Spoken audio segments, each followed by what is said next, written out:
నెలకి 50,000 నుండి 60,000 ఆదాయం రన్ టైలర్ యాప్లో ఆర్డర్ కంప్లీట్ చేసి పేమెంట్ పొందండి.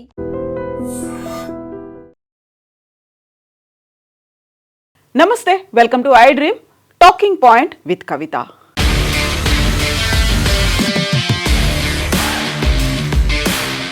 మే 7, 2025 ఆపరేషన్ సింధూర్ జరిగిన 2 నెలల తర్వాత పాకిస్తాన్ మెల్లిమెల్లిగా నోరు విప్పుతోంది. అది కూడా ఆపరేషన్ సింధూర్ సమయంలో మనం ధ్వంసం చేసినటువంటి వైమానిక స్థావరాల గురించి ఇప్పుడు మాట్లాడుతోంది. ఇంతకాలం భయంగా గడిపినటువంటి పాకిస్తాన్ మెల్లిగా గొంతు సవరించుకొని బయటి ప్రపంచానికి ఆ రోజు ఏం జరిగిందో చెప్పేటువంటి ప్రయత్నం చేస్తోంది. అందులోనూ ప్రధానంగా పాకిస్తాన్ ప్రధాని షాబాజ్ షరీఫ్ ప్రధాన సలహాదారు రానా నసీఫుల్లా చేసినటువంటి వ్యాఖ్యలు ఇప్పుడు కీలకంగా మారుతున్నాయి. ఆ ఆపరేషన్ సింధూర్ సమయంలో భారతదేశ త్రివిధ దళాలు ప్రయోగించినటువంటి అస్త్రాల గురించి, అందులోనూ ప్రధానంగా బ్రహ్మోస్ అండ్ సుకోయ్ల గురించి మాట్లాడుతున్నారు రానా. అందులోనూ ప్రధానంగా ప్రధాని సలహాదారు రానా సనావుల్లా తను చేసినటువంటి వ్యాఖ్యలు, అందులోనూ ఇంటర్వ్యూకి ఇచ్చినటువంటి వ్యాఖ్యలు, మాకు కేవలం 30 నుంచి 45 సెకండ్ల సమయం మాత్రమే మిగిలి ఉంది నిర్ణయం తీసుకోవడానికి. బ్రహ్మోస్ క్షిపణి ద్వారా న్యూక్లియర్ వార్ హెడ్ని భారతదేశం ఏమైనా ప్రయోగించిందా అని తెలుసుకోవడానికి హార్డ్లీ మాకు 30 to 45 సెకండ్స్ టైం మాత్రమే ఉంది. థ్యాంక్స్ టు సో మేము భారతదేశం మంచి పని చేసిందని చెప్పట్లేదు, కానీ ఒకవేళ బ్రహ్మోస్ క్షిపణి నుంచి న్యూక్లియర్ వార్ హెడ్ను కనుక భారతదేశం ప్రయోగించి ఉంటే, మేము ఇమ్మీడియట్గా రియాక్ట్ అయ్యి ఉంటే ప్రపంచంలో ఒక అణ్వాయుధానికి సంబంధించినటువంటి యుద్ధం జరిగేది, న్యూక్లియర్ వార్ జరిగేది. భారతదేశం ప్రయోగించకపోవడం మంచి పని అయిందని మేము చెప్పట్లేదు, కానీ మేం మాత్రం రియాక్ట్ అవ్వలేదు. At the same time America అధ్యక్షుడు డొనాల్డ్ ట్రంప్ రియాక్ట్ అయ్యారు. ఇమ్మీడియట్గా మా ఇద్దరి మధ్య సయోధ్య కుదిర్చే ప్రయత్నం చేశారు. అందువల్లే మేము డొనాల్డ్ ట్రంప్కి నోబెల్ శాంతి బహుమతి ఇవ్వాలనేటువంటి ఒక ప్రతిపాదనతో ముందుకొచ్చాము అని రానా ఇంటర్వ్యూలో ఆయన ఆపరేషన్ సింధూర్ తాలూకు ఘటనలని బయటపెట్టారు. యాక్చువల్గా ఆ రోజు ఆపరేషన్ సింధూర్లో ఏం జరిగింది, భారతదేశానికి చెందినటువంటి మిలిటరీ అండ్ ఎయిర్ ఫోర్స్ త్రివిధ దళాలకి చెందినటువంటి ఉన్నతాధికారులు ఆ రోజు జరిగినటువంటి అటాక్ల గురించి చెప్పారు, ప్రెసిషన్ స్ట్రైక్స్ గురించి చెప్పారు.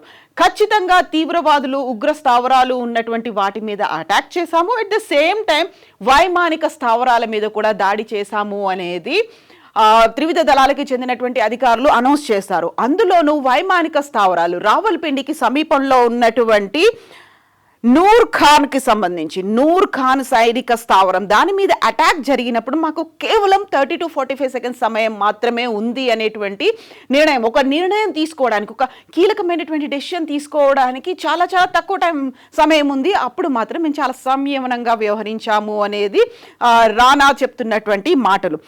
రఫీకి మురీద్, నూర్ ఖాన్, రహీం యార్ ఖాన్, నుక్కర్ తదితర కీలకమైనటువంటి వైమానిక స్థావరాల మీద భారతదేశం దాడి చేసింది. పర్టికులర్గా ఈ నూర్ ఖాన్ వైమానిక స్థావరం గురించి ఎందుకు అంతలా భయపడ్డారు అంటే, అక్కడ గగనతల రీఫ్యూయల్ ట్యాంకర్ విమానాలు ఉన్నాయి, భారీ రవాణా విమానాలు కూడా ఉన్నాయి. కాబట్టి ఒకవేళ న్యూక్లియర్ వార్ హెడ్స్ని కూడా బ్రహ్మోస్ క్షిపణి ఏమైనా తీసుకొచ్చిందేమో అనేటువంటి భయపడ్డాము అని చెప్తున్నారు. యాక్చువల్గా అటు సుకోయ్ కావచ్చు, ఇటు బ్రహ్మోస్ క్షిపణులు కావచ్చు, ఎందుకని అంత భయంకరమైనవి శత్రు స్థావరాల మీద ఎందుకని అటాక్ చేశాయి, వాటి గురించి ఎందుకని భయపడ్డారు. సో మనం ఇప్పుడు సుకోయ్కి సంబంధించి చూద్దాము. సుకోయ్ అనేది భారతదేశ వైమానిక దళానికి ఒక బ్యాక్ బోన్గా చెప్తుంటారు. సుకోయ్ యుద్ధ విమానాలు, రష్యా నుంచి 300 సుకోయ్ యుద్ధ విమానాలకు సంబంధించి ఒప్పందం జరిగింది. అందులో 260 సుకోయ్ యుద్ధ విమానాలు ప్రస్తుతం మన దగ్గర ఉన్నాయి. సుకోయ్ యుద్ధ విమానాలకు సంబంధించినటువంటి మేజర్ అండ్ క్రూషియల్ ఫీచర్స్ కనుక చూస్తే, ఇది ట్విన్ ఇంజన్ ఉంటుంది అండ్ 2 క్రూ మెంబర్స్ మాత్రమే ఉంటారు. సుకోయ్ యుద్ధ విమానంలో 2 మాత్రమే ప్రయాణించేలా ఉంటుంది. సో టర్బోజెట్ ఇంజన్ 117S అనేది క్రూ 2 ఉంటారు. ఆర్మామెంట్ 8 టన్స్ ఉంటుంది అండ్ కంబాట్ రేడియస్ 1500 కిలోమీటర్ల వరకు కంబాట్ రేడియస్ అనేది ఉంటుంది. Maximum speed 2125 kilometres per hour ఇది జర్నీ చేస్తుంది. Maximum take off weight 34.5 tons అనేది ఉంటుంది. సో ఇది రాడార్లు ఉంటాయి, గన్ అండ్ మొత్తంగా హైట్ ఎంత ఉంది, విడ్త్ ఎంత ఉంది అని చూస్తే దీనికి వెడల్పు 14.7 మీటర్స్ ఉంటుంది అండ్ పొడవు 21.9 మీటర్స్ ఉంటుంది. ఇంక్లూడింగ్ గన్ రేంజ్తో కనుక చూస్తే 30 మీటర్స్ అనేది ఉంటుంది. ఇది ట్విన్ ఇంజన్ 2 సీటర్. ఇది మన రక్షణ వ్యవస్థలో చేరినటువంటి కీలకమైనటువంటి యుద్ధ విమానం సుకోయ్కి సంబంధించి సుకోయ్ 30 SM-2. ఈ యుద్ధ విమానం ద్వారానే మనం బ్రహ్మోస్ క్షిపణులని ప్రయోగించాము. బ్రహ్మోస్ క్షిపణి కూడా న్యూక్లియర్ వార్ హెడ్ని ఏమైనా తీసుకెళ్ళిందా అనే భయమే వాళ్ళకి కలిగింది. సో దీన్ని మల్టీ రోల్ ఫైటర్గా చెప్తూ ఉంటారు. యాక్చువల్గా సుకోయ్ 30 MKI గురించి మాట్లాడుకుంటే the best of modern fighters produce for export అనేది బ్రిటన్స్ ఫ్లైట్ మ్యాగజైన్ దీన్ని అభివర్ణించింది. డిజైనర్ రష్యాకు చెందినటువంటి సుకోయ్ డిజైన్ బ్యూరో దీన్ని తయారు చేసింది. 1997లో మొట్టమొదటి సుకోయ్ యుద్ధ విమానం తయారైంది. ప్రొడక్షన్ అనేది 2000 నుంచి స్టార్ట్ అయింది and number produced over 120 air crafts as of September 2009 కల్లా ప్రొడ్యూస్ చేసింది. దాదాపుగా $40 మిలియన్ ఒక సుకోయ్ యుద్ధ విమానానికి అవుతుంది. సో జనరల్ క్యారెక్టరిస్టిక్స్ ఉన్నాయి. ఇందులో పాటుగా టేక్ ఆఫ్ వెయిట్ అనేది 24,900 కిలోలు ఉంటుంది. మ్యాక్సిమం 38,800 కెపాసిటీని ఇది టేక్ ఆఫ్ టైంలో భరించగలుగుతుంది. So range without in flight refuelling kilometres, in flight refuelling లేకుండా 3,000 కిలోమీటర్ల వరకు ఇది వెళ్ళగలుగుతుంది. మొత్తంగా ఇంతకుముందు చెప్పుకున్నట్టుగా 2 క్రూ మెంబర్స్ ఇందులో ఉంటారు.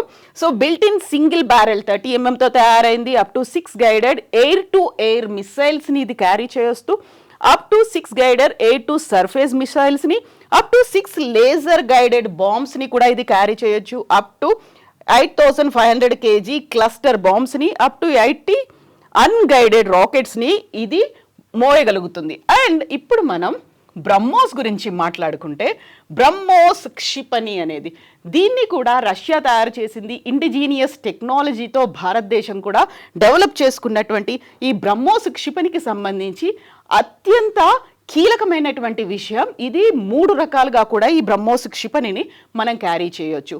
అందులోనూ సబ్మెరైన్స్లో క్యారీ చేయొచ్చు, షిప్లో క్యారీ చేయొచ్చు, ల్యాండ్ మీద క్యారీ చేయొచ్చు, ఎయిర్లో క్యారీ చేయొచ్చు. అంటే త్రివిధ దళాల్లో దీన్ని ఉపయోగించుకునేలా దీన్ని డిజైన్ చేశారు. యాక్చువల్గా బ్రహ్మోస్ అనే పేరు కూడా చాలా టిపికల్గా పెట్టారు. మన భారతదేశంలో ఉన్నటువంటి బ్రహ్మపుత్ర నది, రష్యాకు చెందినటువంటి మోస్క్వా అనే నది, ఈ 2 నదులు కలిసినట్టుగా బ్రహ్మోస్ క్షిపణిని తయారు చేశారు. బ్రహ్మోస్ క్షిపణి అంటే సూపర్సానిక్ స్పీడ్ మాక్ 3 అనేది ఉంటుంది. రేంజ్ అప్ టు 500 కిలోమీటర్లు ఉంటుంది. Land, air, sea launch capability అనేది ఈ బ్రహ్మోస్ క్షిపణికి ఉంది. ఇండియా రష్యా జాయింట్ వెంచర్గా దీన్ని తయారు చేశారు. ఇక ప్రెసిషన్ స్ట్రైక్ అండ్ స్టెల్త్ టెక్నాలజీని యూజ్ చేసింది. రిమెంబర్ సింధూర్, ఆపరేషన్ సింధూర్ అనేది ప్రెసిషన్ స్ట్రైక్గా జరిగినటువంటి అటాక్ కాబట్టి ఇది చాలా పర్ఫెక్ట్గా దానికి ఉపయోగపడినటువంటి క్షిపణి. సో ఇప్పుడు మనం ఎయిర్ లాంచ్డ్, ఎందుకంటే సుకోయ్ అనేది గగనతలం నుంచి వెళ్తోంది కాబట్టి ఎయిర్ ఫోర్స్ యూజ్ చేసుకుంటుంది కాబట్టి ఇప్పుడు బ్రహ్మోస్ ఏకి సంబంధించి చూస్తే air launched version of BrahMos, దీన్ని సూపర్ సానిక్ క్రూయిజ్ మిసైల్ గా పిలుస్తూ ఉంటారు. అటు రష్యాతో పాటుగా ఇటు భారతదేశంలో కూడా తయారైంది. DRDO దీన్ని డెవలప్ చేసింది. దీంతో పాటుగా NPO రష్యాకు చెందినటువంటి సంస్థ కూడా దీన్ని తయారు చేసింది కాబట్టి, అండ్ దీంట్లో ఫ్లెక్సిబిలిటీ మనం చెప్పుకున్నట్టుగా త్రివిధ దళాలు దీన్ని ఉపయోగించవచ్చు. At the same time submarine నుంచి కూడా దీన్ని ప్రయోగించవచ్చు. ఇక బ్రహ్మోస్కి సంబంధించి చూసుకుంటే క్రూయిజ్ మిసైల్గా ఉపయోగపడుతుంది. Air launched cruise missile, anti ship missile, land attack missile, surface to surface missile, submarine launched missiles, ఇలా ఇన్ని రకాలుగా ఈ మిసైల్ని ఉపయోగించుకోవచ్చు. DRDOతో పాటుగా NPO మషినో అనేది రష్యాకి సంబంధించినటువంటి ఈ డిఫెన్స్ సిస్టమ్స్, డిఫెన్స్కి సంబంధించినటువంటి మెషినరీని తయారు చేసేటువంటి సంస్థ ఇది. 4.85 మిలియన్స్ దీనికి అయింది. బ్రహ్మోస్ ఇప్పుడు అడ్వాన్స్డ్ వెర్షన్ను కూడా మనం ఉపయోగిస్తున్నాము. బ్రహ్మోస్ దీంతో పాటుగా వార్ హెడ్ అనేది 200 to 300 nuclear conventional semi armour piercing warhead గా దీన్ని పిలుస్తూ ఉంటారు. So missiles per aircraft ఒకటే క్యారీ చేయొచ్చు. లెంత్ అనేది 8550 మిల్లీమీటర్లు ఉంటుంది. Diameter 648 millimetres. వెయిట్ 2550 కేజీల వెయిట్ ఉంటుంది. రేంజ్ అనేది అప్ టు 290 కిలోమీటర్స్ ఉంటుంది. వెలాసిటీ అప్ టు 2.8 మ్యాక్ ఉంటుంది. గ్రౌండ్ క్లియరెన్స్ 1000 mm ఉంటుంది.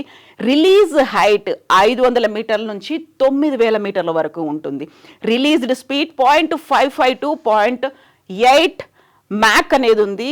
ఫ్రీ ఫాల్ 100 నుంచి 150 మీటర్ల వరకు పడుతుంది. ఆల్టిట్యూడ్ అప్ టు 14000 మీటర్లు. క్రూయిజ్ ఫేస్ గా ఉంటుంది. India became a part of elite group of nations who have capability to launch air launched cruise missiles అనేది. Specifically modified Su-30 MKI of Indian Air Force test fired the BrahMos A missile on a ship station 280 kilometers away in the Bay of Bengal లో first time June 2016లో successfully demonstrated flight carried out at HAL నాసిక్లో చేశారు. And so మన దగ్గర ఇప్పుడు ఈ బ్రహ్మోస్ని Sukhoi 30 MKI కోసం Indian Air force కోసం అని ఉపయోగిస్తున్నాం. సో ఇలాంటి సూపర్ ఫీచర్స్ అన్నీ అటు బ్రహ్మోస్కి ఇటు సుఖోయ్కి ఉండడంతో ఇప్పుడు సుఖోయ్ బ్రహ్మోస్ని క్యారీ చేసింది. బ్రహ్మోస్ న్యూక్లియర్ వార్ హెడ్ని ఏమైనా క్యారీ చేసిందా? ఆ భయం అనేది పాకిస్తాన్కి ఉండింది. 30 to 45 seconds మాత్రమే ఉంది. ఒకవేళ సుఖోయ్ క్యారీ చేసినటువంటి బ్రహ్మోస్ న్యూక్లియర్ వార్ హెడ్ని కూడా క్యారీ చేస్తుంటే అక్కడ పాకిస్తాన్ మొత్తం ధ్వంసం అయిపోయేది, డెస్ట్రాయ్ అయిపోయేది, న్యూట్రలైజ్ అయ్యేది. ఆ డెసిషన్స్ తీసుకోవడానికి కేవలం లెస్ దాన్ ఏ మినిట్ ఉంది. కాబట్టి వాళ్ళు కనుక న్యూక్లియర్ వార్ హెడ్ని తీసుకొని వెళ్ళుంటే దాన్ని రిటాలియేట్ చేయడానికి పాకిస్తాన్ కూడా ప్రయోగించేది. ఒక అణ్వాయుధ యుద్ధం అనేది న్యూక్లియర్కి సంబంధించినటువంటి ఒక యుద్ధం అనేది జరిగింది. భారత్ మంచి పని చేసిందని మేము చెప్పలేము, కానీ మేము మాత్రం సరైన సమయంలో సరైనటువంటి నిర్ణయం తీసుకున్నాము. దానివల్ల మేము కూడా న్యూక్లియర్ వెపన్స్ని మేము ప్రయోగించలేదు. అందువల్లే మేము సంయమనం పాటించాము. కాబట్టే ఇప్పుడు పాకిస్తాన్ ప్రధానమంత్రితో పాటుగా ఆర్మీ చీఫ్ కూడా ట్రంప్కి నోబెల్ శాంతి బహుమతి ఇవ్వాలి అనేటువంటి ఒక ప్రతిపాదన చేశాము అనేటువంటి మాట. సో మెల్లిమెల్లిగా ఇప్పుడు బయటకు వస్తున్నారు.